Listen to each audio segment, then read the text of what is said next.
Gott, jetzt bin ich aufgeregt. Das musst du nicht sein. Da.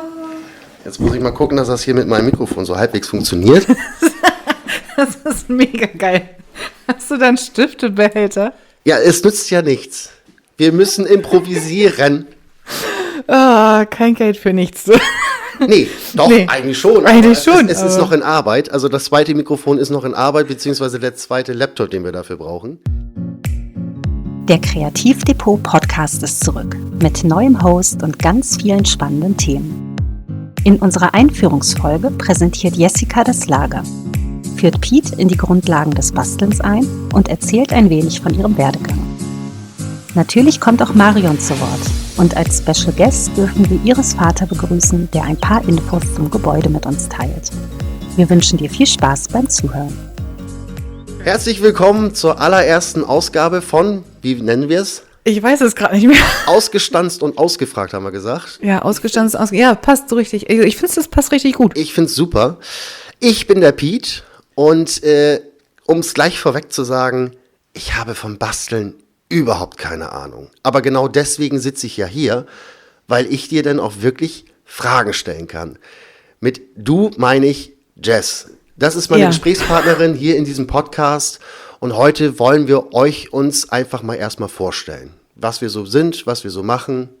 Also ich zum Beispiel, wie gesagt, bin der Piet, also richtig heiße ich Peter. Ich mache seit 7 Jahren Webradio oder Internetradio, leidenschaftlich gerne und ich liebe es nun mal zu sprechen. Das merkt man auch. Ja, Ja, nein, also nein, nicht jetzt gerade, aber wo wir uns das erste Mal gesehen haben, hast du echt so einen Strahlen in den Augen gehabt, wenn du da drüber geredet hast. Das fand ich echt richtig cool. ach du. Ja, nee, wirklich. Ja, es macht mir einfach Spaß und deswegen wurde ich halt gefragt von Marion, ob ich nicht Lust hätte, hier den Podcast zu machen. Ich sag, klar, bin ich sofort dabei. Moment, wer war jetzt nochmal Marion? Marion ist meine große Schwester und sie ist... Ich würde mal einfach nur Gründerin sagen. Also wenn mich jemand fragt, dann sage ich mal, ich bin Gründerin. Was sind deine Aufgaben im Unternehmen? Iris und ich teilen uns hier Arbeit. Also Iris und ich sind ja beiden die Gründerin und ich mache alles, was das Marketing angeht und Iris macht alles, was das Grafische angeht. Habt ihr untereinander feste Aufgaben, wer was macht? Wir haben einen festen Aufgabebereich. Also wenn du 2 Gesellschafter hast, musst du es auch klar aufteilen. Und bei uns ist es ja ganz einfach, weil das Grafische ist nicht meins und Iris, ihr liegt das Marketing und Social Media nicht. Wie ist die Idee zu Kreativdepot entstanden? Iris und ich waren 2011 auf einem Stampin' Up Abend. Stampin' Up ist so eine amerikanische Firma, da gibt es schöne Kataloge, die kannst du ja ganz toll durchgucken und stempeln. Und nach einem Jahr haben wir irgendwie festgestellt, dass die ganzen amerikanischen Sprüche können wir nicht so richtig was mit anfangen. Dann kam die Phase, wo wir beide sehr lange im Krankenhaus waren und es war klar, wir müssen uns beruflich neu orientieren. Und da ist die Idee geboren, wir machen selber Stempel. Wie ist es dann weitergegangen? Das erste Stempelset hat Iris entworfen und ist damit zu mir ins Krankenhaus gekommen und hat mir es gezeigt. Und das haben wir dann bei eBay irgendwie verkauft. Und das war die erste Auflage und mit dem Geld haben wir das zweite Stempelset finanziert. Und so ging es weiter und jetzt sind wir bei 1160 oder so. Sowas kann man aber ja nicht einfach von zu Hause aus machen. Oder etwa doch?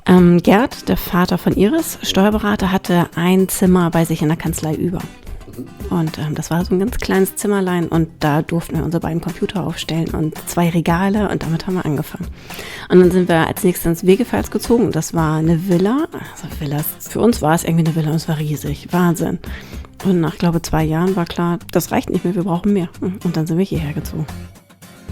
Kommen wir zurück zu Jess und mir. Denn, wie gesagt, ich bin absoluter Nichtbastler. Ich finde es sehr mutig. Also wirklich, Respekt davor, dass du das tust. Wer dich fragt, der nicht gewinnt. Ja, das stimmt, das stimmt. Und vielleicht packt mich ja auch nochmal die Bastelwut. Alter, wenn ich das schaffe, ne? Wer weiß.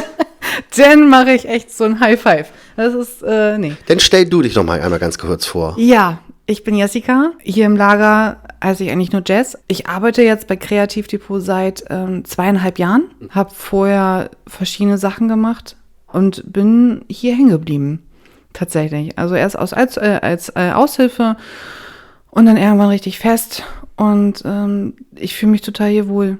Es ist so das Ding, was ich halt leben darf halt, ne? Es ist so meine Bastelwelt gepaart von Hobby und Beruf in einem. Welche genaue Aufgabe hast du hier? Was genau machst du hier? Hauptsächlich ist meine Aufgabe erstmal, dass ich Pakete packe. Also Bestellungen eintüte und in ein Paket quasi versende und auf den Weg bringe. Und dabei habe ich Jess natürlich auch begleitet. Sie zeigt mir, wie so ihr Arbeitsalltag aussehen kann. Was genau machst du denn da jetzt gerade? Ich packe die Pakete, also Bestellungen fertig. Wie läuft das ab? Du hast jetzt hier so Bestäfe.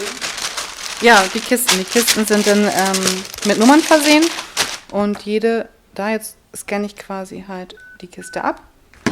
Und dann zeigt er mir an, was das für ein Kunde ist und was der eigentlich halt bestellt, beziehungsweise halt, was der für ein Versandetikett halt bekommt. Und danach schmeiße ich das dann auf dem DHL-Haufen oder Posthaufen. Aber so mache ich die Bestellung halt immer fertig. Ich nehme den Karton und decke das dann schön in Seidenpapier halt ein. Kommissionierst du die Ware selber oder gibt es jemanden, der das macht? Der macht dann jemand anders. Zum Beispiel in Lager 1 ist es halt meistens Nina und Antje. Dann kommt das hierher in Lager 2 und dann sortiere ich, ob das mit Papier ist oder nicht. Und dann geht es halt einen anderen Weg. Wenn ich Papier habe, muss ich das gleich ins Papierlager schieben und die anderen Kisten sortieren wir dann hier nochmal auf den Tisch. Und dann ist immer jemand, der noch Papier raussucht. Und wenn das dann quasi halt dazugefügt worden ist zu dieser Bestellung, dann kriegst du einen extra Zettel, wird abgescannt, damit auch alles dann drin ist. Und dann geht das halt wieder an die Packtische. Und dann ist jemand halt so reiner Packer. So, und jetzt kommt noch der Goodie und der Stempel drauf und dann ist das Paket eigentlich schon fertig. Warst du schon immer am Basteln oder ist das jetzt erst so, sag ich mal, auch mit der Verbindung der Firma dazugekommen, dass du auch gerne bastelst, sag ich mal? Also als Kind habe ich viel gebastelt mit meiner Mutti, aber es war eher so mit Moosgummi und Skalpell ausschneiden, zusammenkleben, Fenster, so. Dann in meiner Jugend gar nicht mehr. Und dann erst wieder so leicht angefangen, als die Kinder gekommen sind. Das war aber eher so dann malen und ein bisschen ausschneiden und so Playmice haben wir noch ganz viel mit zusammengebaut. Und da suchst du dir halt dann so ein paar Sachen und guckst mal, aber dass ich das so groß ausgebaut habe wie jetzt, nee. Also den einzigen wirklichen Kontakt, den ich nach Kindergarten und Schule noch mit Basteln hatte, war Window Color. Das habe ich auch gemacht. Das war ja so ein Trend in den 90ern, kommt auch gerade wieder. Echt? Facebook ist voll davon. Da gibt es so 90er-Nostalgiegruppen und die sind da total dabei, sich so ihre Lieblings-Pokémon oder sonst was als Window-Color wieder auf die Autoscheibe oder ans Fenster zu Den kriegst du ja so schlecht ab, den Scheiß vom Fenster. Ja, also bei uns kam der Abrissbagger. Also das konntest du nicht mehr vom Fenster lösen. Ich habe das ganz oft gemacht und habe das meiner Mutti immer so schön geschenkt. Und meine Mutti hat natürlich auch alles in die Fenster reingemacht. Jetzt wohne ich mittlerweile in dem Haus und ich musste echt doll kratzen. Also wirklich, das war nicht schön. Ich bewohne eine Wohnung, die früher mal unsere Jugendzimmer waren bei meinen Großeltern. Da hat also Marion auch ihre Jugend drin verbracht. Und jetzt musste das Fenster ausgetauscht werden, weil die Scheibe einen Riss gekriegt hat. Ein Velux-Fenster im Badezimmer. Da waren immer noch Marions Ticker, Winnie Pooh und Ferkelchen. Hast du ein Foto davon gemacht? Leider nicht. Oh, Pete, ey. Und Elmo, stimmt, Elmo war da noch mit bei. Elmo ist aber auch cool. Und ich konnte es nicht lösen. Und jetzt erst, wo der Fensterbauer die Scheibe getrennt hat, habe ich wieder freien Blick nach draußen. Und dann so, ach Mensch, das sind ja auch noch Nachbarn. Nee, krass, dass das wieder, nee. Aber das ist wirklich, also ich musste das wirklich mit dem Föhn in der Sonne so halbwegs, ne?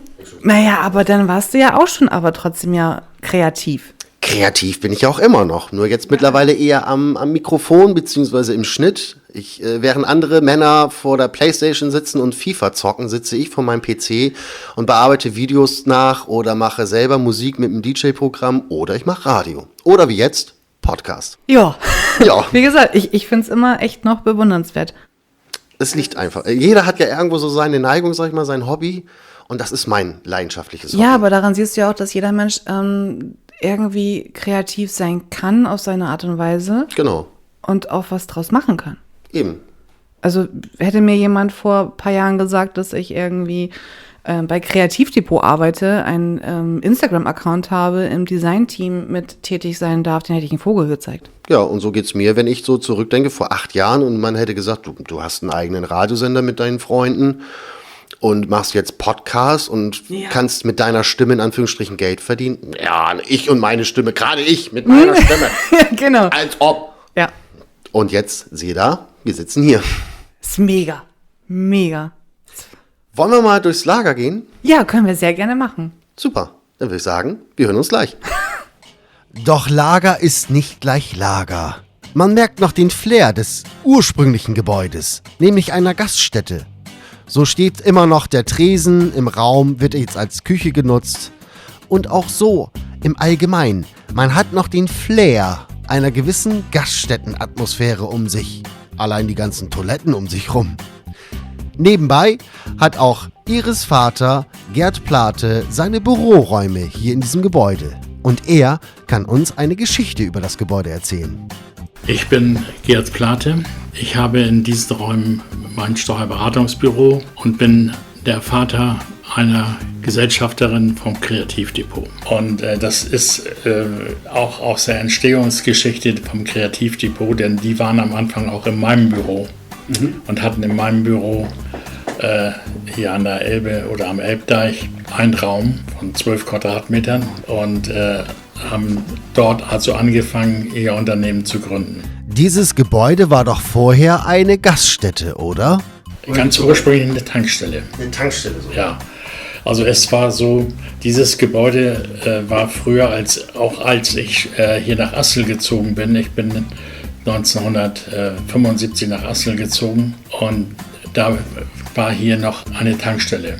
Der Bruder war bei der Bundeswehr, ist von der Bundeswehr dann zurückgekommen, weil er Zeitsoldat war und dort in der Küche arbeitete und hat dann dieses Gebäude übernommen und hat gesagt, so, ich mache hier jetzt eine Gaststätte raus. Und dann wurde das Gebäude in gewissen Zeitabständen immer erweitert. Erst ein kleiner Saalanteil, dann wurde der Saalanteil vergrößert, dass man auch größere Familienfeiern hier feiern konnte. Und als das dann alles toll lief, hat man gesagt, jetzt können wir auch eine Kegelbahn bauen. Und dann ist zwischenzeitlich das Gebäude mit den ganzen Anbauten so groß geworden, dass es 690 Quadratmeter sind. In den Räumen, in denen wir jetzt gerade sitzen, war die Privatwohnung des Gastwirts. Das gesamte Gebäude wurde komplett umfunktioniert. Selbst die Kegelbahn ist jetzt Lagerraum. Und mit Jess gehe ich jetzt mal durch den ehemaligen Saal, der jetzt das große Lager darstellt. Also, junger Mann, das hier, dieser Bereich, also wir haben hier 1, 2, 3, 4, 5, 6 Reihen nur mit Stempeln. Ist eine große Auswahl. Ich sehe es. Es gibt dann natürlich halt so eine, die immer laufen und die auch immer wieder halt kommen. Und du merkst halt auch zum Beispiel, wenn du was aus dem Designteam halt was bewirbst, was andere auch schon wieder vergessen haben, oder was du auch zum Teil vergisst und das wieder zeigst, dann kommt das wieder. Und das ist eigentlich mega schön, weil du vergisst einfach so schnell. Dadurch, dass wir auch viele Stempel halt haben. Und hier zum Schluss zum Beispiel halt, da sind schon ein paar neue und das sind eigentlich halt auch so die meisten, die gerade halt gehen. Okay. Also, weißt du, so die hintere Ecke und ja, dann haben wir natürlich auch verschiedene Designer, die halt uns unterstützen, wie zum Beispiel Treebird oder Carola, Emma Pünktchen, Frau Blütenstempel macht ganz viel für uns. Und so hast du halt unterschiedliche Designs und kannst viel abdecken halt, ne? Also für jeden. Und hier hast du dann halt die ganzen Stanzen. Ah, okay. Ja. Aber bist ja, also Stempel, weißt ja, ne? Kannst du ja so, ne? Kennt man von der Post? Machst du schöne Bilder mit oder Schriftzüge. Bei den Stanzen ist es halt so, dass du dafür eine Stanzmaschine brauchst. Das, was ich dir gerade so, musst du durchkurbeln, die Stanze mit Papier. Aber da kommen wir später noch irgendwann zu. Ja. Und dann kannst du einfach Motive oder Schriftzüge dir halt gleich fertig ausstanzen, beziehungsweise halt dann hast du ein Umrandung, Papier und klebst das irgendwo halt auf. Ja. Stanze zum Beispiel kenne ich noch, auch noch so aus der Kindheit, diese ganz kleinen Dinger, wo du dann so Herzchen oder Schildkröten oder sowas ausstanzen konntest. Genau, diese Drücker, diese Genau, großen, fetten, ich weiß gar nicht, wie die heißen. Aber legst du Papier unten zwischen und dann drückst du einmal drauf. Und dann sowas Ähnliches, so ist es auch das gleiche Prinzip. Nur, dass du quasi halt, wir eine andere Maschine dafür benutzen. Ja. Ja, Bastler. größer und schneller, denke ich mal Größer, auch. schneller und du kannst natürlich halt, wenn du so eine Stanzmaschine halt hast, kannst du dir alle möglichen Stanzen da durchkurbeln. Der Platzersparnis alleine schon und das Geld ist einfach halt was ganz anderes. Ich weiß, so ein großer Drücker habe ich mir mal gekauft, der kostete ja schon 30 €. Und du hast nur ein Motiv halt mit dabei und der nimmt einfach mega viel Platz weg. Ja. Im Endeffekt ist es fast, es gibt auch Stanzen, die so teuer sind. Ja. Muss ich dir auch ganz ehrlich sagen. Aber es hat nicht so viel Platz weg halt, ne? Klar. Vor allem, wenn du denn mehrere davon hast. Ja. Dann brauchst du ja schon für dich zu Hause ein eigenes Lager. Brauche ich auch jetzt schon. Mein Scherz, alles gut. So, komm mit. Ja. Und hier haben wir das ganze Regal von der Nylon-Garn. Eigentlich nimmst du das einfach halt zum Verschönern, zum Rumbütteln. Ich wollte gerade fragen, was genau, es wird ja hier nicht gehäkelt oder genäht. Nee, das nicht. So als so, weiß ich nicht, um jetzt so ein bisschen Geschnörkel, sag ich mal, dran zu machen. Okay. Auch so Kleinigkeiten. Also wenn du ein Garn verwendest, kann das eine Karte und eine Box einfach halt ein bisschen leichter machen, ein bisschen hervorheben, einfach halt tatsächlich verschönern. Okay. Nicht immer, aber sehr, sehr oft. Ja. Und wie gesagt, es wird sehr, sehr gut angenommen und viel verkauft. Okay. Es macht unheimlich viel Spaß, damit zu arbeiten, weil es sich auch so schön kringelt. Es ist super für Schleifen. Ich sehe hier auch unzählige Farben. Also es gibt ja eigentlich jede Farbnuance hier. Also wir stehen jetzt hier vor einem Regal und von einem schwedischen Möbelhersteller, der überall seine Versorgungspunkte in Deutschland aufgestellt hat. Und hier sind ganz viele Schütten drin und ich sehe hier überall Rollen in jeder Farbwahl, die man haben will. Hier, da ist Neongelb, hier ist mega pink, blau in allen Tönen. Also es gibt ja auch wirklich eine große, große Auswahl. Quasi, ja, also für jeden Farbton ist was dabei. 115 Stück haben wir. 115, ja, das ist schon ordentlich. Das ist ein bisschen. Ich sehe hier gerade, da steht es auch drauf, Moosgrün, dunkles Meergrün, Aprikot, Royalblau, Immergrün. Also, das, wow. Ja, schon Wahnsinn. Und es macht so viel Spaß, wirklich. Und es macht süchtig. Wenn du einmal anfängst, wirklich, also es macht so süchtig. Aber Bäckergarn ist zum Beispiel halt ein bisschen dicker. Ja. Fällt auch anders. Also das kann man zum Beispiel halt gut um Boxen oben zum Verschließen halt machen. Mhm. Weil du als wenn du das aufmachst, ist es natürlich einfacher auch zu öffnen, als wenn du das dünne Nylongarn halt nimmst. Wenn du da erstmal einen Knoten drin hast, kommst du gar nicht so schnell hin. Aber wenn du das zum Beispiel halt benutzt, oder ich benutze das im Moment ganz viel für Gießanhänger. Man kann ja selber gießen mit Silikonform. Ah, okay. Und wenn du dann halt das etwas dickere Bäckergarn nimmst, dann wirkt das ein bisschen anders, als wenn du das dünnere Nylongarn nimmst. Okay. Hättest du irgendein Beispiel für uns, sag ich mal, was wir uns jetzt anschauen können, wo Garn verwendet wurde? Irgendwie was Fertiges in dem Sinne? Habt ihr da irgendwie ein Beispiel hier irgendwie? Oh, bei den Nylongarn auf jeden Fall, auf den Karten, die wir vorne haben. Dann lass uns da mal hingehen, dann schauen wir uns das doch mal an. Machen wir. Also. Ja, hier sieht man es jetzt. Hier ist zum Beispiel, was genau ist das? Eine Box? Ja, eine Pizzabox ist das. Ah, okay. Also da passt eine Rittersport rein. Ja, sehr cool. Das werden wir euch natürlich auch dann auch auf Instagram zeigen. Das ist hier richtig schick mit so Herzchen drumherum. Das ist jetzt zum Beispiel mit einer Stanze gemacht, nehme ich an. Genau, das ist eine Stanze. So, und hier haben wir nämlich so ein kleines Schleifchen oben in der Ecke mit einem liebevollen kleinen Metallherzchen auch noch dran. Das ist süß gesagt. Ja, ist ja auch so. Ja, ist ja so. Und da siehst du einfach, wenn das jetzt zum Beispiel nicht dran wäre, würde das ganz anders wirken. Ja. So hat es einen kleinen süßen Effekt und es fällt dir halt auf und es verschönert einfach halt diese Box. Und hier zum Beispiel an dieser Box, die hat Anja hat die gemacht. Eine Plotterdatei ist das bei uns im Shop. Die hat einfach das Garn genommen, um die Box zu verschließen. Ah, ja.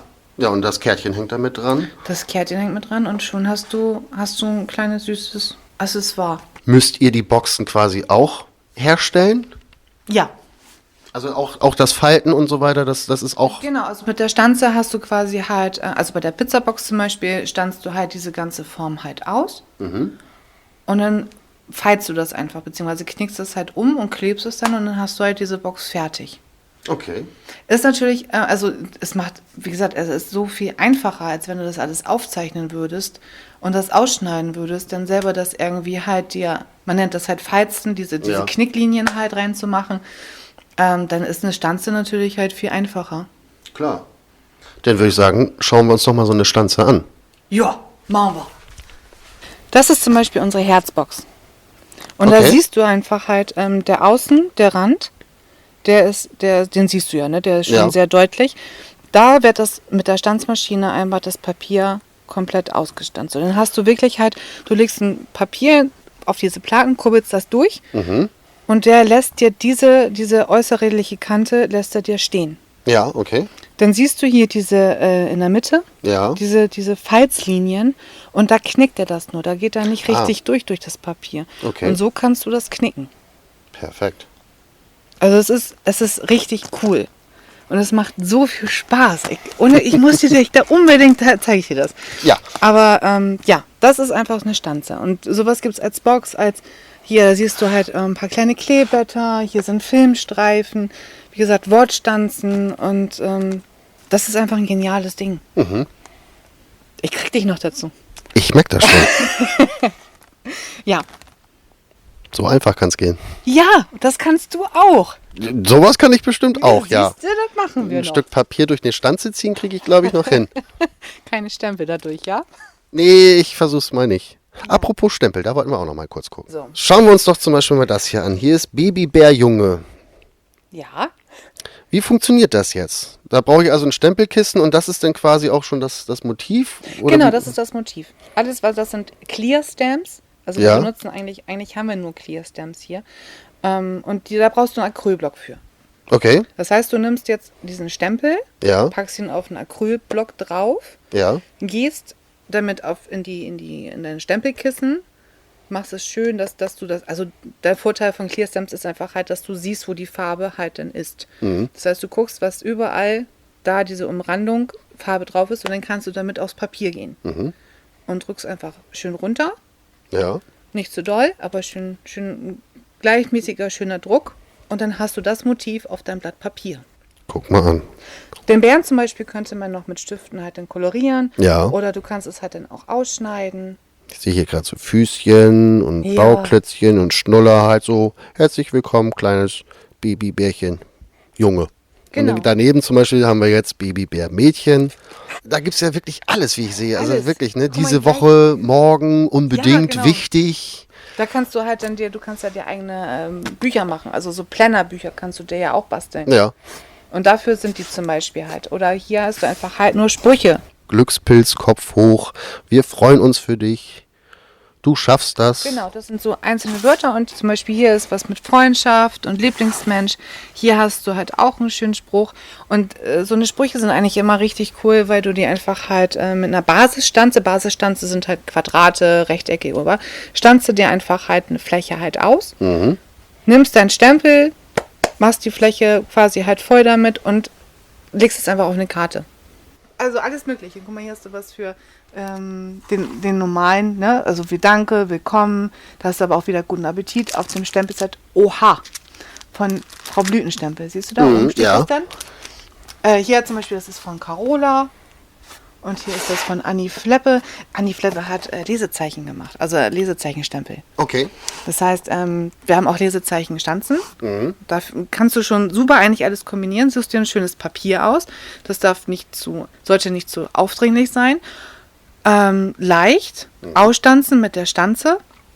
Nimmst dir einen Stempel, haust den da schön rauf und dann hast du ein eigenes Lesezeichen. Cool. Also du kannst so viele Dinge einfach halt selber machen. Die Bastelwelt ist einfach so riesengroß, wo ich hier angefangen habe zu arbeiten. Also vorher dachte ich schon, ich bin eigentlich ganz gut ausgestattet. Aber hier angefangen dachte, nein, kannst du gleich vergessen. Und ich habe so viel gelernt, seitdem ich hier arbeite. Das Schöne ist einfach halt mit Menschen zu tun zu haben, die diese Leidenschaft einfach halt auch teilen. In meinem Bereich, also aus meiner Familie, Bekanntenkreis, war ich so die einzige Bastlerin. Und ja, man fühlt sich halt auch so ein bisschen einsam halt, ne? Wenn du irgendwann sagst, ey, ich habe eine Karte gebastelt und ich meine, damals waren die echt noch nicht schön. Dann denkst du auch so, weißt du bist total stolz und die anderen sagen so, ja, schön, toll, dass du das gemacht hast. Die haben einfach nicht die Vorstellung dahinter, genau. wie viel Zeit auch da drin steckt und wie viel Mühe und Liebe und Arbeit. Richtig, und hier hast du aber diese Menschen. Du tauschst dich aus, du lernst, du gibst, du nimmst, das ist einfach echt total cool. Wow. Ich würde sagen, mit diesen Worten verabschieden wir uns erstmal. Ja. Ich muss sowieso erstmal diesen Input sammeln. Ihr könnt es auf jeden Fall auch auf Instagram, auf unserer Seite natürlich alles angucken, was wir uns jetzt hier mal einmal so kurz angeguckt haben. Und dann würde ich sagen, die Stanzmaschine, die schauen wir uns auf jeden Fall jetzt nochmal an. Und das hört ihr dann in der nächsten Folge von Ausgestanzt und Ausgefragt. Tschüss. Ciao. Wir sind nun zwar am Ende dieser Podcast-Folge angekommen, aber schon nächste Woche geht es weiter. Abonniere gerne unseren Kanal, um keine Folge mehr zu verpassen. Vielen Dank fürs Zuhören und bis zum nächsten Mal, wenn es heißt Ausgestanzt und Ausgefragt.